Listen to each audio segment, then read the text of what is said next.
आता महाराष्ट्राच्या जनतेला अजित पवार हे मुख्यमंत्री पदी बसण्यासाठी अजून किती वर्ष वाट बघावी लागेल?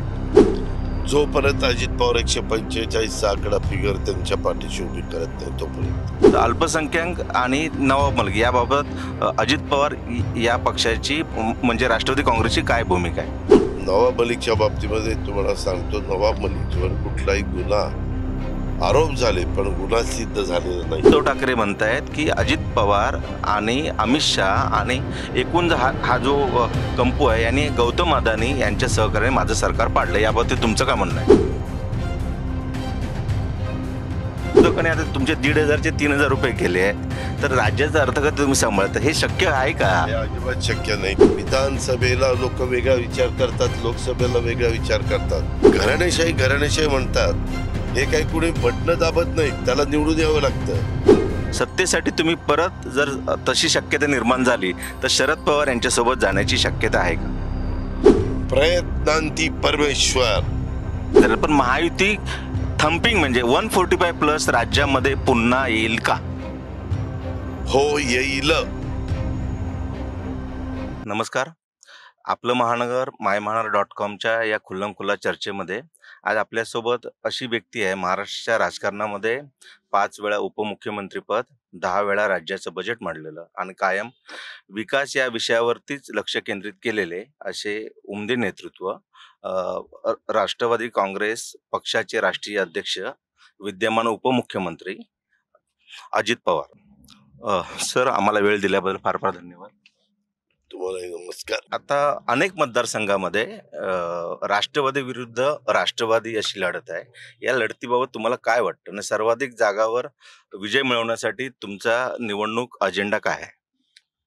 आम्ही ह्या निवडणुकीच्या निमित्तानं लोकांच्या समोर जात असताना महायुती म्हणून पण आणि राष्ट्रवादी काँग्रेस पक्ष पण आम्ही ज्या काही योजना दिलेल्या आहेत त्या योजना आम्ही समजावून सांगण्याचं काम करतोय. ह्या योजना पुढेही 5 वर्ष चालू ठेवायच्या म्हटलं तर महायुतीचं सरकार आलं पाहिजे. त्याकरता महायुतीच्या प्रत्येक उमेदवारांना आपण विजयी करावं असंही त्यांना आम्ही आवाहन करतो. त्याचबरोबर आम्ही लढणाऱ्या मतदारसंघामधलं जाहीरनामा काढलेला आहे की ह्या मतदारसंघात आम्ही पुढच्या 5 वर्षाच्या करता काय करू पाहतो. इतके दिवस असा कधी जाहीरनामा निघालेला नव्हता, परंतु आम्ही मतदारसंघ वाईज जाहीरनामा काढलेला आहे. केलेली कामं आणि पुढं करणारी कामं. त्याचबरोबर मी बारामतीत तर त्याच्याही पुढे जाऊन प्रत्येक गावचा जाहीरनामा काढलेला आहे की मी 5 वर्षात काय काम केलं आणि पुढं आता 5 वर्षात आम्ही काय काम करणार आहे. आता ह्या सगळ्या जर गोष्टी बघितल्या तर ह्याच्यातनं एक चांगलं वातावरण व्हायला मदत होते. सुदैवाने मी महाराष्ट्रात सभांना फिरतोय. आत्ताही तुमच्याशी बोलल्यानंतर माझ्या आसपास सभा आहेत, तर त्याच्यामध्ये प्रतिसाद तरी चांगला दिसतोय. कारण ह्या सभांच्या मध्ये कुणाला असं पकडून आणता येत नाही, लोकांनी उत्स्फूर्त यावं लागतं. तर काल पण माझ्या ज्या 4-5 सभा झाल्या तिथं पण मला चांगल्या प्रकारचा प्रतिसाद मतदार बंधू भगिनींच्याकडनं मिळाला आणि मला विश्वास आहे की आमचे त्यातल्या त्यात लाडकी बहीण योजना ही ह्या निवडणुकीच्या निमित्तानं एक गेम चेंजर ठरणारी घटना असेल. दादा, एक गोष्ट आहे की लोकसभेमध्ये तुम्ही 4 जागा लढवल्यात, 1 जागेवर विजय मिळवला. सो मागील 6 महिन्यामध्ये असं काय वातावरण बदललं की तुम्ही एवढे आश्वासक वाटताय? मागील 6 महिन्यामध्ये असं वातावरण बदललंय की मागे आमचा कांदा निर्यात बंदी होती, त्याचा खूप मोठा फटका आम्हाला 6 जिल्ह्यामध्ये बसला. तिथं मोठ्या प्रमाणावर माझा शेतकरी कांदा उत्पादक होता. ती बंदी उठवल्यामुळं आता त्यांच्या कांद्याला चांगल्या प्रकारचा भाव आलेला आहे. त्याच्यावर शेतकरी वर्गात कांद्याच्या बाबतीत समाधानाचं वातावरण आहे. दुसऱ्या 2 अतिशय चुकीच्या फेक नेरेटिव्ह त्यांनी सेट केलेल्या होत्या. एक म्हणजे संविधान बदलणार, घटना बदलणार, आरक्षण काढणार, अशा वेगवेगळ्या गोष्टी त्यांनी सांगितलेल्या होत्या. आणि दुसरी गोष्ट की एक CA कायदा आणायचं चाललेलं होतं. बाहेरच्या देशातल्या नागरिकांना परत मायदेशी येत असताना तशी तरतूद नव्हती, म्हणून त्यांना परत आणण्याकरता ती तरतूद करण्यात आली. तर त्याच्यात उलट मुस्लिम समाजामध्ये भीती दाखवण्याचा प्रयत्न केला, की हे तुम्हालाच आता एकत्र करून तुम्हाला बाहेर पाठवणार किंवा अबकी बार 400 पार, कशाला पाहिजे 400 पार? तर यांना कायदा बदलायचा, घटना बदलायची, तसंच त्यांना हिंदू राष्ट्र जाहीर करायचं आणि हिंदू राष्ट्र जाहीर करून त्यांना हिंदूंनाच फक्त मताचा अधिकार द्यायचा. अशा पद्धतीने इतक्या चुकीच्या बातम्यांचा विपर्यास करण्यात आला आणि त्याला काही लोक बळी पडली आणि त्याच्यामुळं सरकारला इथं तिचं पाठबळ मिळायला किंमत मोजावी लागली. आता तुम्ही आता जे म्हणालात, की लाडकी बहीण योजना ही गेम चेंजर आहे. सुरुवातीला तुम्ही ज्यावेळी ₹1,500 घोषित केले, त्यावेळी विरोधकांनी त्यावर खूप टीका केली. राज्याचं बजेट कुठे आहे वगैरे. मात्र आता विरोधकच ते 1,500 चे 3,000 करतायत आणि तुम्ही राज्याचे अर्थमंत्री, मी आताच म्हणालो, की 10 वेळा तुम्ही अर्थसंकल्प सादर केलाय. तर राज्याकडे अशा प्रकारच्या योजनांसाठी पैसा आहे का?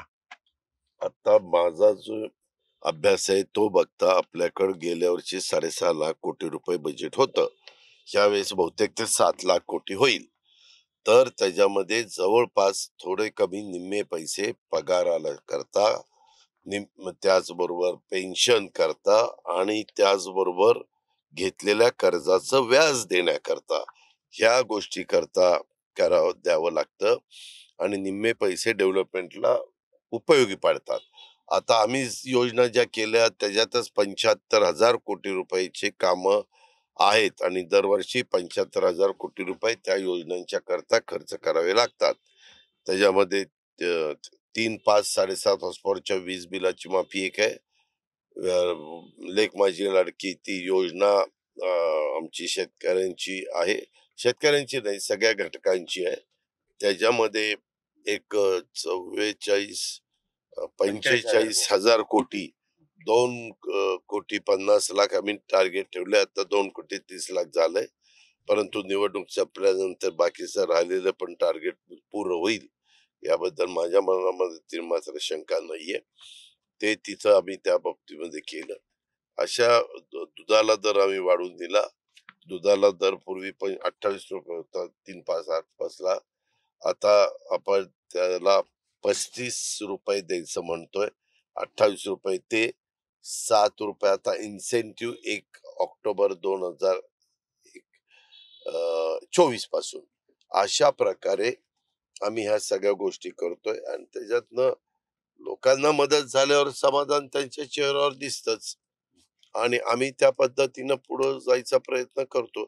त्यामुळे ह्या सगळ्या गोष्टी झाल्यावर 6 महिन्यापूर्वी त्यांनी दिलेला कौल हा निश्चितपणे बदललेला आपल्याला पाहायला मिळेल.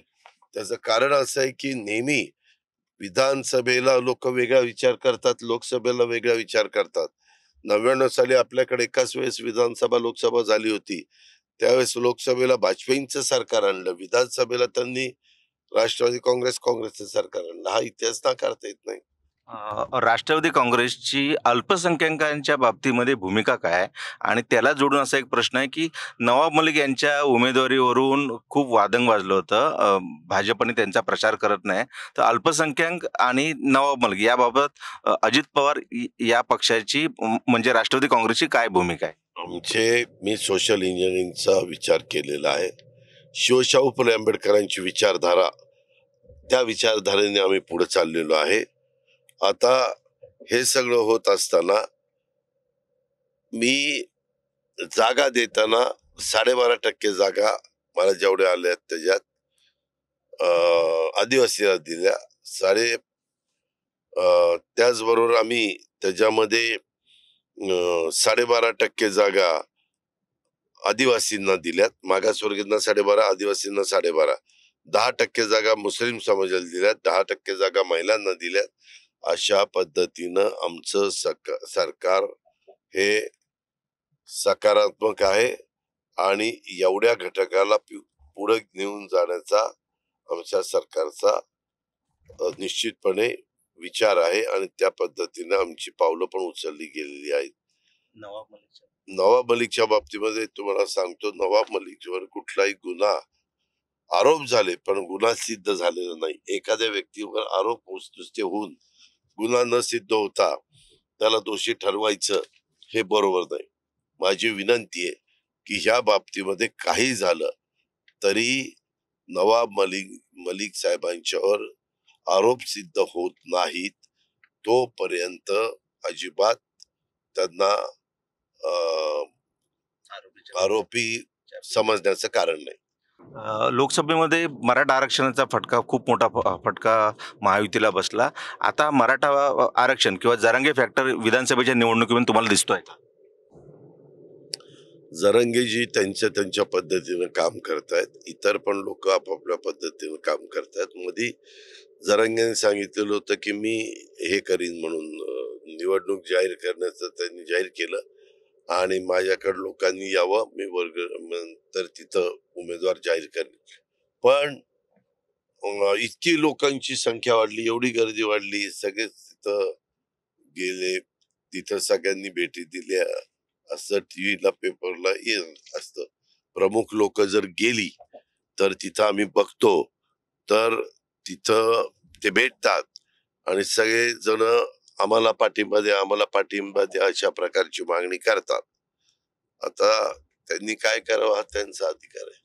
2 दिवसापूर्वी तुमचं एक स्टेटमेंट आलेलं होतं की अदानी यांची भेट एका सुरुवातीच्या काळामध्ये ज्यावेळी तुम्ही वेगळा पक्ष स्थापन झाला त्यावेळी तुम्ही सांगितलं होतं की उद्योजकाच्या घरी बैठक झाली होती आणि त्यानंतर 2 दिवसावर तुम्ही गौतम अदानी यांचं नाव घेतलं. तर तो रेफरन्स जो आहे गोंधळ एवढ्यासाठी झालाय, तो रेफरन्स 2019चा आहे की 2022चा आहे? 2019ला त्यांच्या गेस्ट हाऊसला आम्ही एक मीटिंग केली, एवढाच रेफरन्स आहे. गौतम अदानींच्या म्हणजे अनेकांची गेस्ट हाऊस असतात ना, पुण्यात असतं, मुंबईत असतात तिथं, आणि बाकीच्या वेळेस आम्ही वेगवेगळ्या ठिकाणी बसलो. पण त्याच्यात गौतमभाई अडानी आणि त्यांच्या कुठल्याही ग्रुपच्या व्यक्तीचा संबंध नव्हता. एक एक गोष्ट सांगितली जाते की तुम्ही खूप वेळा प्रांजळपणे मान्य करता कुठलीही गोष्ट. मुख्यमंत्री उद्धव ठाकरे यांच्या काळामध्ये तुम्हाला सर्वाधिक काम करायला संधी मिळाली, कारण त्यावेळी कोरोना होता. तुम्ही सकाळी 7 वाजल्यापासून मंत्रालयात बसत होते. मात्र आता तेच उद्धव ठाकरे म्हणतायत की अजित पवार आणि अमित शहा आणि एकूण हा जो कंपू आहे यांनी गौतम अदानी यांच्या सहकार्याने माझं सरकार पाडलं. याबाबतीत तुमचं काय म्हणणं आहे? नाही, ती बातमीमुळं कदाचित उद्धवजींचा असा समज झाला असेल की ती मीटिंग ही त्यांच्या सरकारच्या नंतर घेण्यात आली. तसं नाही. ती मीटिंग 2019चा निकाल लागल्यानंतर दिल्लीमध्ये 5-6 वेळेला वेगवेगळ्या ठिकाणी घेण्यात आली. परंतु त्याच्यात राजकीय लोक म्हणून आम्ही आणि काँग्रेसवाले होतो, दुसरं कुणी नव्हतं. आणि त्याच्यातून 9 वर्ष ह्याची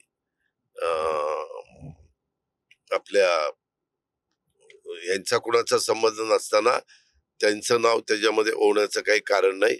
उद्योगपतींचा काही संबंध येत नाही ह्याच्यामध्ये. उद्योगपतींचं काम करत असतात, राजकीय लीडर त्यांचं काम करत असतात. पण ते माझ्याकडनं गेस्ट हाऊस म्हणून नाव त्या ठिकाणी गेलं आणि ते काही धरचा झाला. त्याच्यामुळे मी ते काल पण क्लिअर केलं, आज पण क्लिअर केलं. त्याच्यात गौतमभाई अडानींचा काही संबंध नाही. आणि हे क्लिअर करताना माझा वर कुणाचा दबाव पण नाही.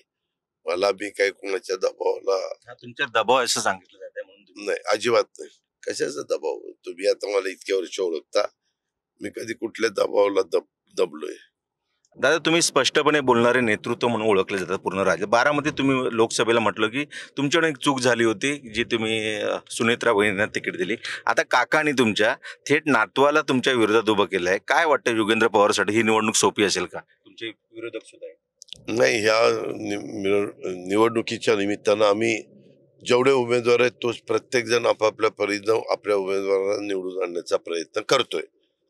आम्ही पण करतोय, ते पण करतायत, इतर पण लोक करतायत. कारण जवळपास 16-17 दावा आमच्या इथं आहेत. असं सगळं झालेलं. लोकसभेला वारंवार तुमच्याकडून एक गोष्ट बोलली जात होती की भावनिकतेवरती निवडणूक लढवली.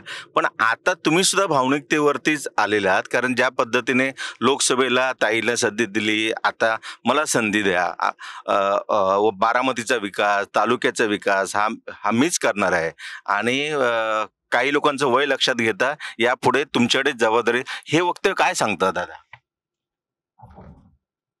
नाही, मधी काहींनी सांगितलं की आता 1.5 वर्षांनी काहींनी म्हणण्यापेक्षा पवार साहेबांनी सांगितलं 1.5 वर्षांनी मी थोडासा निवृत्त बाजूला होणार आहे. संसदीय राजकारणात निवृत्त. संसदीय कारण आता तुम्हालाही माहिती की राजकीय व्यक्ती ज्यावेळेस संसदीय कामकाजातनं बाजूला होते त्यावेळेस लोकांचा ओढा कमी होतो, म्हणून त्याबद्दल मी बोललो होतो.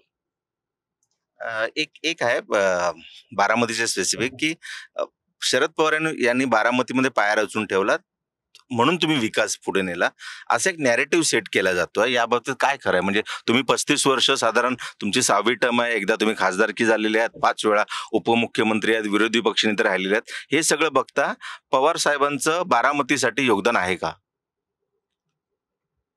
सगळ्यांचं सगळ्यासाठी योगदान असतं, तर जेव्हा योगदान नाही असं कसं कोणी म्हणू शकतं? तुम्ही बारामतीचे तुम्ही जे म्हणताय की पुढील बारामतीचा विकास करायचा असेल, कारण वय वर्ष 65 आहे तुमचं. पवार साहेब ज्यावेळी निवृत्त होतील त्यावेळी तुम्ही निवृत्त व्हाल म्हणाला होता, तर अजून 20 वर्ष आहेत. त्या अनुषंगाने काय म्हणताय? नाही नाही, त्या अनुषंगाने मी तसा विचार त्या ठिकाणी केलेलाच नाही. ह्या बाबतीमध्ये आपण जे पाहिलेलं आहे ते म्हणजे आम्ही आमचं काम करतो, प्रत्येक जण आमच्या बारामतीमध्ये काम करतो. काम करत असताना बारामतीचा सर्वांगीण विकास व्हावा हेच ध्येय उराशी बाळगून काम करतो. आणि आता शिक्षणाचं माहेरघर तालुका लेवलचं सगळ्यात जास्त शिक्षणाच्या सुविधा असणारं ते शहर ओळखलं जाते. थेट पैसे देण्याच्या ज्या योजना आहेत लोकांना वाईट सवय लावतील असं तुम्हाला वाटत नाही का? कारण करदात्यांचा याला विरोध आहे. यापूर्वी सुद्धा काही जण कोर्टात गेलेले आहेत. तर या योजना एक तुम्ही उमदं नेतृत्व आहे, तर थेट पैसे लोकांच्या अकाउंटमध्ये देऊन मतदारांना प्रलोभित करणं हे योग्य वाटतंय का? आता तुम्ही जर देशाचा विचार केला आणि देशातल्या राज्यांचा विचार केला तर अशा प्रकारच्या काही गोष्टी लोकांभिमुख कारभार करण्याच्या करता करावा लागतो. आम्ही ज्या योजना दिल्या त्या विचारपूर्वक 75,000 कोटीचा भार राज्य सरकार उचलेल हा विचार करून त्या दिलेल्या आहेत. त्याच्यामुळं त्या पुढेही आम्हाला चालू ठेवायच्या, म्हणून तर आम्ही आवाहन करतो लोकांना की तुम्ही पुन्हा आम्हाला संधी द्या, आम्ही त्या योजना पुढे चालू ठेवू. पण विरोधकांनी आता तुमचे 1,500चे 3,000 रुपये केले आहेत, तर राज्याचा अर्थखाते तुम्ही सांभाळता, हे शक्य आहे का? हे अजिबात शक्य नाही. त्यांनी जे काही योजना आणल्या, पंचसूत्री कार्यक्रम, त्या सगळ्याची बेरीज मारल्यानंतर त्यांना जवळपास 500 कोटी रुपये लागतील. 500 कोटी. मग तेवढे पैसे किंवा तेवढं आपल्या राज्याचं डोलारा सगळं अर्थखातं सांभाळत असल्यामुळे मी वारंवार तुम्हाला विचारतोय की मी आता किती कोटी रुपये लागतील म्हणलं? तुम्ही हे सांगितलं की पूर्णपणे 75,000 कोटीचं तुमचं हे आहे आणि त्यांच्यासाठी 500 कोटी, नाही नाही नाही, 5 लाख, 500 नाही, 3 लाख कोटी. 3 लाख कोटीची 3 लाख कोटी. कारण त्यांनी बघा 1,500चे 3,000 करायचं म्हणतात. आम्हाला 45,000 कोटी रुपये लागतात, त्यांना त्याच्यामध्ये 1 लाख कोटी रुपये लागतील. कारण एका स्कीमची. हो पण बघा ना, बरोबर. आम्हाला ते 45 दुने 90 आणि अजूनही काही भागामध्ये महिला त्याच्यामध्ये अंतर्मुख झाल्या नाही. त्या आल्या की नक्की त्यांचे 1 लाख कोटी होतील. त्यांचं तर गणित कसं त्यांनी केलंय मला तर ते कळायलाच मार्ग नाही. कारण त्यांनी जवळपास त्याच्यामध्ये 5 म्हणजे काही योजना दिल्यात. 3 गॅस सिलेंडर आम्ही दिल्या त्या 75,000 कोटीच्या आहेत, त्यांनी दिलेल्या 3 लाख कोटीच्या आहेत. आता 3 लाख कोटी त्याच्यावर 3 लाख कोटी पगार आणि पेन्शनवर खर्च केला तर पुढं राज्य कसं चालणार ते सांगत नाही. तुमच्यासारख्या पत्रकारांनी त्यांना विचारलं, रे तुम्ही तर त्यांना म्हणत होता की 1,500 रुपये देऊन तुम्ही राज्याला कंगाल केलं, कर्जबाजारी केलं, दिवाळखोरीत काढलं, आणि आता तुम्हीच 3,000 द्यायला लागलास. तुमच्या ग्रॅज्युएट मुलांना 4,000 रुपये महिना द्यायला निघालात. अशा बऱ्याच काही गोष्टी त्यांनी सांगितल्यात. आता हे सांगत असताना त्यांच्या लक्षात येत नाही की मागचं सरकार आपल्यापेक्षा कमी योजनेचा खर्च करत होतो 75,000, तरी त्यांना त्रास झाला नाही, कसं बस झालं. परंतु आता मात्र योजना करायचं म्हणलं तर प्रचंड पैसे त्या ठिकाणी लागतात. कसं करणार, काय करणार, कोणी सांगायला तयार नाही. बरं तिथले आमदार लोक प्रतिनिधी जे आहेत ते पण स्पष्टपणे त्याच्यामध्ये बोलत नाही. ते फक्त सांगतात हो आमची आता एवढी योजना आहे, आणि म्हणलं तुमच्या पार्टीला विचारलं का त्याच्यामध्ये किती खर्च येतो किती नाही? नाही विचारलं. नाही, आपलं करायचं म्हणले, करायचं करा. भाजप पैसे नाहीयेत. भाजप आणि राष्ट्रवादीमध्ये ना वोट ट्रान्सफर होत नाही असं लोकसभेला दिसून आलं. महायुतीत तुमच्या असण्यावरून भाजपने सुरुवातीच्या काळात नाराजी व्यक्त केली. अशा स्थितीत महायुतीत राहून तुमचा फायदा होणार आहे का? तुमचा म्हणजे राष्ट्रवादी काँग्रेस. महायुतीमध्ये आज तुम्ही राहिल्याशिवाय तुम्हाला पुढचे काम करता येणार नाही. त्याचं कारण असं आहे की आता महायुती म्हणूनच राजेंद्र यड्रावकर तिथं काम करू शकले ना त्यांच्या मतदारसंघात. ते नसते तर कसं काम केलं असतं? काम करायला अर्थच राहिला नसता. त्याच्यामुळे ह्या सगळ्या गोष्टीचा विचार हा संबंधितांनी केला पाहिजे. दादा एक तुमचं गुलाबी जॅकेट, गुलाबी रंगाचं यावरून खूपच टीका होते. तुमच्या एकूण स्वभावाला ते सूट होत नाही असं अनेकांचं असतं. तर सल्लागाराच्या सांगण्यावरून आपण हे करताय असं बाहेर जे परसेप्शन आहे, याबाबतीत काय म्हणणं आहे तुमचं? काही म्हणणं नाही. मला जे योग्य वाटतं ते मी करत असतो. आता ते जॅकेट गाडीतच आहे. मला ते रंग आवडला म्हणून मी ते घालायला सुरुवात केली. तुम्ही लगेचच त्याच्या संदर्भामध्ये इतके बातम्या बितम्या सोडल्या की राहिलं नाही राहिलं, आता परत नवीन याच्यामध्ये ते राहिलं, अशी सगळी एक परिस्थिती आहे. घराणेशाहीवर सध्या सातत्याने चर्चा होते, टीका होते. तुमच्या पक्षातही घराणेशाही आहे. पत्नीला पहिली लोकसभेची तुम्ही उमेदवारी दिली, नंतर राज्यसभेचे सदस्य सुद्धा दिलं. तर जर घराणेशाहीबद्दल ज्यावेळी टीका होते, ती टीका तुम्ही कशी बघताय एक राष्ट्रीय अध्यक्ष म्हणून? मी टीका ही अशी बघतो की आता प्रत्येक पक्षामध्ये घराणेशाही व्हायला लागलेली, कारण ती कामं करणारी व्यक्ती 70 वर्षाची आहे, त्याच्या पुढची व्यक्ती त्यांचा मुलगा, त्यांची मुलं मुली, अशा पद्धतीने हे चाललेलं आहे. आणि घराणेशाही घराणेशाही म्हणतात, हे काही कुणी बटणं दाबत नाही, त्याला निवडून यावं लागतं. त्या एरियामधल्या मतदारांच्या मध्ये तुम्ही भरभक्कम आधार घेऊन मतं घेऊन तुम्ही निवडून आला तरच तुम्हाला काहीतरी महत्व आहे असं समजलं जातं. नाहीतर तुम्ही पराभूत झाला कमी मतांनी तरी लोक दुर्लक्ष करतात. ही समाजाची ती पद्धत आहे. आपण शेवटच्या सेगमेंटमध्ये आहोत की सत्तेसाठी म्हणजे मागील 5 वर्षाच्या काळामध्ये 3 वेळा तुम्ही उपमुख्यमंत्रीपद भूषवलेलं आहे. सत्तेसाठी तुम्ही परत जर तशी शक्यता निर्माण झाली तर शरद पवार यांच्यासोबत जाण्याची शक्यता आहे का? आम्ही त्या अँगलने विचारच केलेला नाही. आम्ही आमचं ध्येय भाजप, शिवसेना, राष्ट्रवादी काँग्रेस एकत्र निवडणुकीला सामोरं जात आहे आणि त्याच्यातनं आम्ही चांगले चांगले उमेदवार देऊन सोशल इंजिनिअरिंग करून त्याही गोष्टीचा विचार केलेला आहे. त्यामुळं मला नाही वाटत असं काही लोक वेगळा विचार करतील. शेवटचे 2 प्रश्न आहेत. भाजप आपल्या मित्र पक्षांना संपवते असं म्हणतात. 2019 मध्ये आम्ही 100 वेळावर सत्तेत येऊ असे अमित शहा 29 मध्ये. तुम्ही भाजपचे मित्र पक्ष आहेत म्हणून यावर तुमची प्रतिक्रिया आवश्यक आहे. ते कसं आहे, त्यांनी काय करावं ज्याचा त्याचा अधिकार, आम्ही तरी काय त्याच्यामध्ये सांगणार नाही, भाजपसोबतचे मित्रपक्ष पुढे राहिलेले नसतात. नाही. पण हे का प्रत्येक ठिकाणची भौगोलिक आणि राजकीय परिस्थिती वेगवेगळी असते. आता भाजप बरोबर एकेकाळी मित्र पक्ष असणारे काय त्यांचं नाव, ममता बॅनर्जी आज राज्याच्या तिथल्या मुख्यमंत्री आहेत. त्यांनी रेल्वे विभाग सांभाळलेला होता भाजपचं सरकार असताना किंवा एनडीए सरकार असताना.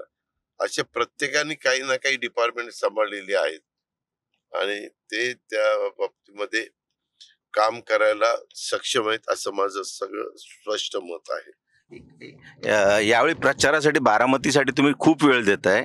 सो लोकसभेला जे काय डेफिसिट होतं ते भरून काढायचं की काय, एवढं बारामतीवरती तुमचं लक्ष काय आहे? बारामती हे माझं घर आहे. बारामती हा आमचा परिवार आहे. त्याच्यावर बारामतीतल्या जनतेने मला भरभरून प्रेम दिलेलं आहे.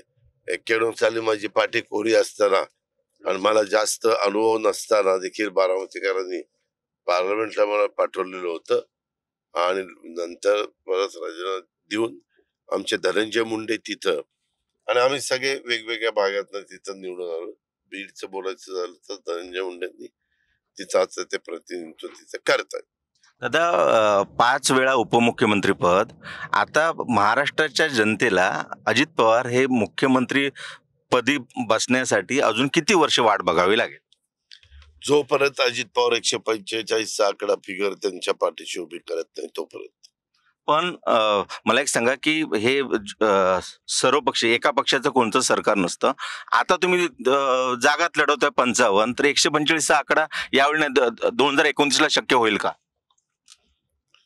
प्रयत्नांती परमेश्वर. शेवटचा, तुमच्या मतदारांसाठी तुम्ही हे जे सलग कॅम्पेन करताय, यासाठी राष्ट्रवादी काँग्रेस आणि अजित पवार हे कायम डेव्हलपमेंटच्या बाजूने असतात. ते वैयक्तिक टीका फार कमी करतात, रोकटोक स्वभावाचे. तर तुम्ही मतदारांना एक काय अपील कराल? काय, प्रत्येकाने आपल्या सद्विवेक बुद्धीला स्मरून निवडणूक आचारसंहितेच्या नियमाचं तंतोतंत पालन करून अतिशय मोकळ्या वातावरणात या निवडणुका पार पाडाव्यात. सगळ्या लोकांना त्यांचा मताचा अधिकार, हक्क बजावण्याच्या करता ते ज्यावेळेस कॅम्पसमध्ये येतील त्यावेळेस त्यांना व्यवस्थितपणे बसण्याची व्यवस्था तिथं केली गेली पाहिजे.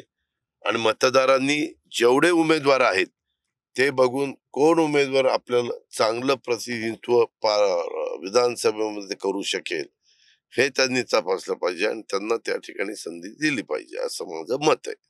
तर महायुतीला, म्हणजे विरोधक म्हणतायत की त्यांच्या 165 जागा येतील. मी तुमच्या पक्षाचे विचार, पण महायुती थम्पिंग म्हणजे 145+ राज्यामध्ये पुन्हा येईल का? हो, येईल. ठीक आहे. हे होते अजित पवार, ज्यांचं म्हणणं आहे की प्रयत्नांती परमेश्वर. मुख्यमंत्री पदाची खुर्ची अजून त्यांना लांब असली तरी त्यांचे प्रयत्न कायम सुरू राहतील आणि एक विकासात्मक उमदं नेतृत्व म्हणून अजित पवार कार्यरत करतायत. त्यांना आपलं महानगर, माय महानगरकडून फार फार शुभेच्छा. धन्यवाद.